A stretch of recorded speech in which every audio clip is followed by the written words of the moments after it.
अभी हम लोग साइन का समझ लिए हैं, अब हम लोग कॉस की तरफ चलते हैं। ठीक है, अब ध्यान देगा, रूल वही रहेगा, रूल वही रहेगा, 2 से डिवाइड करना है और जो आएगा उसका वर्गमूल निकालना है, लेकिन एक चीज बदल जाएगा।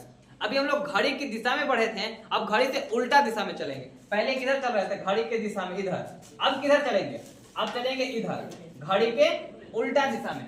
घड़ी इधर चलता है, हम अब इधर बढ़ेंगे। सबसे पहले क्या होगा? 0 डिग्री। 0 डिग्री यहाँ पे है। अब रूल वही है, रूल चेंज नहीं हुआ है, लेकिन अब किधर चलना है? उल्टा। 0 डिग्री यहाँ पे है, 0 डिग्री पकड़ने के बाद कितना उंगली बचा मेरे पास?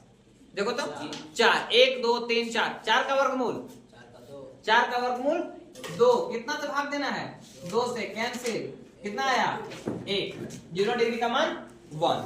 अब आगे देखते हैं sine 30 degree, same formula. Sine 30 degree वहां पकड़ेंगे, कितना बचा? 3। 3 का वर्गमूल निकलेगा?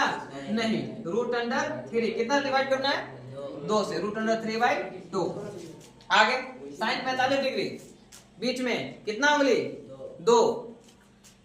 2 क्या में रहेगा? रूट में। डिवाइड कितना से करना है? 2 से। सेम प्रोसेस क्या हो जाएगा? 2/√2 इंटू √2, जैसे साइन में किए थे उसी तरह। ये से एक कैंसिल, कितना बच गया? 1 बटा में √2, किसका मान हो गया? Cos 45 degree. उसी तरह कॉस 60 डिग्री, यहाँ पे कितना उंगली? 1 बटा में 2, 1/2। कॉस 90 डिग्री, 90 डिग्री कहाँ पे? थंब पे। थंब के बाद कितना उंगली? 0। 0 में 2 से भाग करेंगे तो 0, इसलिए 0 हमारा क्या हो जाएगा? आंसर। समझ में आ गया? cos 0, 30, 45, 60, 90। अभी हम लोग साइन का पिछले क्लास में देखे थे, ये हमारा हो गया साइन कॉस का।